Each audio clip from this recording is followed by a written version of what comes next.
मैं जम्बू प्रसाद जैन गाजियाबाद अध्यक्ष कबीरनगर जैन मंदिर से बोल रहा हूँ। सभी धर्म प्रेमी बंधुओं को, समाज के सभी सम्मानित व्यक्तियों को यथा योग्य सबको जय जिनेंद्र। 10 लाक्षण पर्व पर मैं अपने परिवार, मैं खुद सभी को धन्यवाद अदा करता हूँ, सभी का अभिनंदन करता हूँ कि आप धर्म प्रेमी बंधु और 10 लाक्षण पर्व में पूरी तन्मयता से लगे हुए हैं। और मैं सभी से विनती करता हूँ कि आप 10 धर्मों के लिए अपने आप और अपने बच्चों को शिक्षा दें कि ताकि वो धर्म के राह पे चल सके। क्योंकि आजकल जो है हमारे बच्चे, नई जनरेशन जो है थोड़ा सा विमुख होती हुई जा रही है, वो उसकी अहमियत नहीं समझ पा रहे हैं। तो हमारा भी कर्तव्य है कि बच्चों को सिखाएं कि भाई वो थोड़ा धर्म करें, ज़रा धर्म की तरफ अग्रसर हों। अगर अग्रसर होंगे तो धर्म की उन्नति होगी और आत्मा की भी शुद्धि होगी। तो मैं सभी को जय जिनेंद्र करते हुए आशीर्वाद देता हूँ बच्चों को कि वो अपने संयम से काम करते हैं। ये नमोकार चैनल के द्वारा ये प्रोग्राम जो है किया जा रहा है। जो 10 लाक्षण जो है पूरा पर्व जो है इनके द्वारा समय समय पर दिखाया जाएगा। आशा है कि आप सब लोग पूरी कोशिश करेंगे कि प्रोग्राम को गाजियाबाद में देखें। ये 10 लाक्षण के बीच में आचार्य भावलिंगी श्री विमर्श सागर जी महाराज 23 पीछी का चातुर्मास जो है यहाँ पर चल रहा है। आप सभी आमंत्रित हैं, दर्शन करें, लाभ लें। धन्यवाद। जय जिनेंद्र बंधुओं, जैसा कि आपको ज्ञात ही है कि आज मैं कबीरनगर गाजियाबाद जैन मंदिर में आई हुई हूँ और आज हमारे खास मेहमान हैं श्रीमती सरोज जैन जी, जो कि श्री जम्बू प्रसाद जैन जी की धर्मपत्नी हैं। जय जिनेंद्र आंटी जी। जय जिनेंद्र सभी को। जी आंटी जी, 10 लाक्षण पर्वों का समय चल रहा है, तो इस विषय में आपके क्या विचार हैं? ये हमारा 10 लाक्षण पर्व चल रहा है। इसमें हमें 10 दिन के सब त्याग करने पड़ते हैं, जितना जिससे हो सके।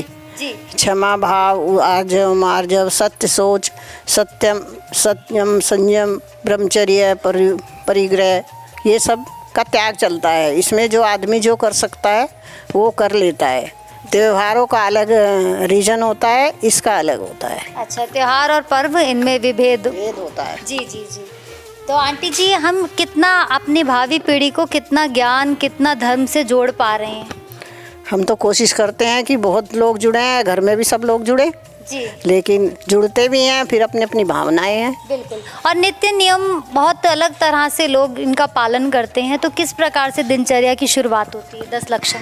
10 लाक्षण में पहले भगवान का अभिषेक होता है, फिर पूजा होती है, फिर शाम वो होता है, महाराज जी के प्रवचन होते हैं। हमारे मंदिर में महाराज जी का संघ आया हुआ है जी। फिर अपनी पूजा पाठ करते हैं, फिर जो जिसको लेना होता है वह आरचर्या होती है जी।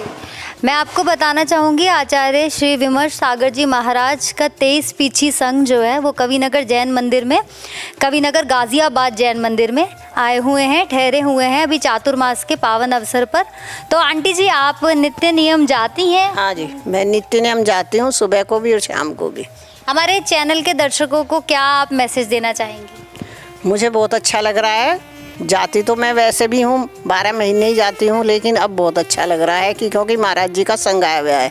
उनके मुख से मंदिर के वाणी मिलती है, उनकी धर्म की वाणी मिलती है जी। और शाम को भी गुरु भक्ति होती है, आरती होती है, तो अच्छा लगता है। और बच्चे भी सांस्कृतिक कार्यक्रमों में भाग लेते हैं जो शाम को होता है। शाम को बच्चे सांस्कृतिक कार्यक्रम में भाग ले रहे हैं, उससे 4 तारीख से चला हुआ है। तो आप बच्चों को ही बोल दीजिए, जो नमोकार चैनल के दर्शक हैं उनमें बच्चे भी हैं, उनको भी बता दीजिए कि किस तरह से उनको भी धर्म में रुचि बनानी चाहिए। बच्चों को भी धर्म में रुचि बनानी चाहिए। ये हमारी आगम की पीढ़ी चली हुई आ रही है, तो जिसमें जितना जो को धर्म बढ़ाएगा उनको उतना ही लाभ मिलेगा। अब है हमारे साथ श्री जम्बू प्रसाद जैन जी की पुत्रवधू श्रीमती नीतू जैन जी। तो उनके भी विचार हम अपने दर्शकों से साझा करना चाहेंगे। सभी को सादर जय जिनेंद्र। हमारा जैनियों का प्रमुख त्यौहार 10 लाक्षण पर्व, सभी इसको जानते हैं कि यह पर्व हमारे अंदर त्याग की भावना, धर्म की भावना बढ़ाता है। और जब शहर में आचार्य श्री का संग आया हुआ है तो धर्म की प्रभावना और भी ज़्यादा बढ़ रही है। आचार्य श्री कहते हैं कि धर्म हमारा सच्चा साथी है, हमें इसे नहीं छोड़ना चाहिए। यदि हमारे हृदय में सरलता है, चेहरे पे सौम्यता है और वाणी में मधुरता है तो हमारा यह 10 लक्षण पर्व सार्थक हो जाता है। बहुत खूब, बहुत ही बढ़िया, बहुत उत्तम विचार हैं और आचार्य श्री के सानिध्य में जो हमारे विकार हैं वो भी कम हो जाते हैं एक तरह से। आचार्य श्री आजकल हमें शाम को आलोचना पाठ पढ़ाते हैं। हाँ, और आलोचना पाठ में जितने भी हम दिन प्रतिदिन इतने राग देश हमारे अंदर आते हैं, इतने दोष हम करते हैं, तो उन सब की हम आलोचना करते हैं और जिनेंद्र भगवान के सामने प्रार्थना करते हैं कि हमारे दोषों को वो कम करें, दूर करें। क्योंकि आचार्य श्री का मुझे एक भजन बहुत ही अच्छा लगता है। धर्म ही सच्चा साथी है, जैसे दीपक बाती है, छूटे ना धर्म शरण ओ आत्मा। बोलिए आचार्य श्री विमल सागर जी महाराज की जय। बंधुओं, जैन समाज का सबसे बड़ा पर्व पर्युषण पर्व इन दिनों चल रहा है। मैं संजय जैन नेहरू नगर गाजियाबाद से कविनगर जैन मंदिर में परम पूज्य भावलिंगी संत शरमणाचार्य विमल सागर जी महाराज सत्संग विराजमान हैं। ये हमारा परम सौभाग्य है और इस पर्युषण पर्व पर हमें उनके दर्शनों का, प्रवचनों का लाभ मिल रहा है। आप सभी को भी सादर आमंत्रित करते हैं। जय जिनेन्द्र। मैं स्वाति जैन। हमारे 10 लक्षण पर्व चल रहे हैं, लेकिन हर धर्म में हर तरीके का पर्व होता है, लेकिन हमारे जैन धर्म में जो क्षमावाणी पर्व है वो सबसे अलग है। ये ऐसा है कि आजकल विचारों से, बोलने से, कहने से लोग एक दूसरे को दुख पहुंचाते हैं, हर्ट हो जाते हैं लोग, लेकिन इस चीज़ का एहसास भी नहीं करते हैं। लेकिन हमारे धर्म में जो भी जाने अनजाने में भी गलतियां होती हैं, हम उसकी क्षमा मांगते हैं। और इसी के आगे मैं ये कहना चाहूँगी कि हो सकता है मेरे कहन में किसी वजह से भी किसी को कोई परेशानी हुई हो तो मैं उसके लिए क्षमा मांगती हूँ। हमारे मोदी जी ने भी इस चीज़ को पार्लियामेंट में कहा है, इच्छामि दुक्कड़म, क्षमा मांगी है और उन्होंने हमारे धर्म को बहुत सराहा है। तो ये हमारे लिए बहुत ही गर्व की बात है और इस चीज़ को हमें आगे बढ़ावा भी देना चाहिए। जय जिनेन्द्र। मित्रों, बंधुवर, सादर जय जिनेन्द्र। मैं पंकज जैन क्षमावाणी पर्व पे अपने और अपने परिवार की तरफ से आप सबसे क्षमा मांगता हूँ। मेरे किसी भी कृत्य से, जाने में अनजाने में, आपके किसी मान सम्मान को कोई ठेस या क्षति हुई है, हानि हुई है, उसके लिए मैं क्षमा प्रार्थी हूँ। दिल से, अपने दिल से, हृदय की गहराइयों से मैं आपसे क्षमा मांगता हूँ। तो एक मुलाकात भावी पीढ़ी से भी करवा देते हैं कि जैसा हमने सुना है कि बच्चे आजकल धर्म से विमुख होते जा रहे हैं, क्योंकि कहीं ना कहीं हमारे जैन धर्म के नियम भी बहुत कठिन हैं, तो बच्चे बहुत कम पालन कर पाते हैं। लेकिन हमारे साथ वंशिका जैन हैं, पूछते हैं कि उनका इन चीज़ों को लेकर उनकी क्या विचारधारा है, क्या सोचती हैं वो। सभी को जय जिनेन्द्र। सबको 10 लक्षण पर्व की हार्दिक शुभकामनाएं। और एज अ यंग जनरेशन हम लोग कोशिश करते हैं जितना हम लोग मंदिर जा पाएँ 10 लक्षण में, सुबह शाम के प्रोग्राम्स अटेंड करते हैं। महाराज जी भी आए हुए हैं मंदिर में, तो अच्छा लगता है मंदिर जाना, उनसे मिलके अच्छा लगता है। उनकी जो वो चीज़ें बताते हैं वो हम कोशिश करते हैं अपनी प्रैक्टिकल लाइफ में उनको इम्प्लीमेंट करें। और जैसे जिमिकन छोड़ देना और बाहर का खाना, जितना हमसे छोटी चीज़ें हो पाती हैं कोशिश करते हैं, क्योंकि वर्किंग लाइफ में और पढ़ाई में इतना मौका नहीं मिलता है ये सब डेली लाइफ में करने का। बट एटलीस्ट 10 दिन के लिए हम लोग ट्राई करते हैं कि ये सब चीज़ें अवॉइड करें और थोड़ा सा धर्म से जुड़ें। और आगे भी कोशिश करेंगे कि ये सब चीज़ें जितना हम फॉलो कर सकते हैं करें, और अपने दोस्तों में जो नॉन जैन हैं उन्हें बताएं, सो दैट जैनिज़्म के बारे में सब लोग जानें।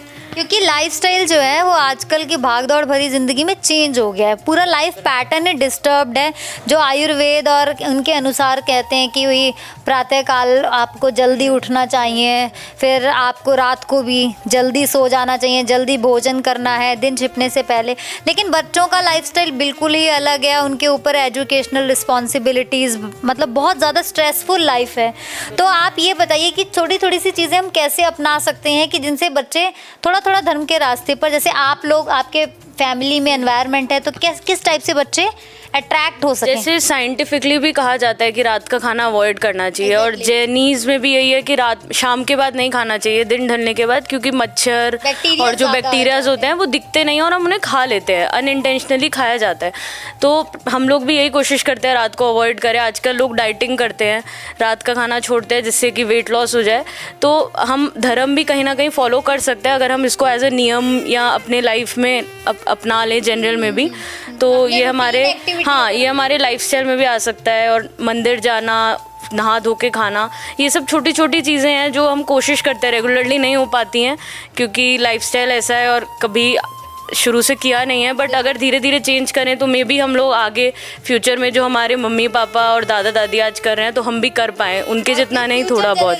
में भी हम वही फ्यूचर जनरेशन में भी थोड़ा बहुत जो हम ट्रांसफ़र कर पाए वो कर दें। एग्जैक्टली दोस्तों, आपको एक बात बताना चाहूँगी कि मंदिर जाने का मतलब यही नहीं है कि हम बिल्कुल कट्टर हैं, रिजिड हो गए हैं इसलिए मंदिर में एक अलग ही पॉजिटिव एनर्जी होती है।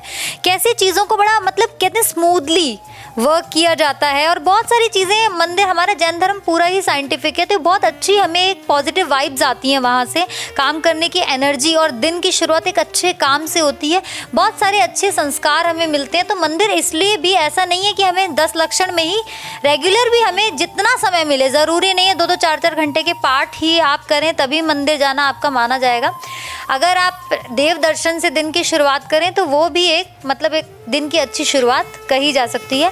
बहुत अच्छा लगा वंशिका जैन जी से मिलकर कि मतलब यंग जनरेशन अगर इन चीज़ों को फॉलो कर रही है तो ऐसा लगता है कि भविष्य जो है हमारे भारत देश का सुनहरा है। जय जिनेंद्र।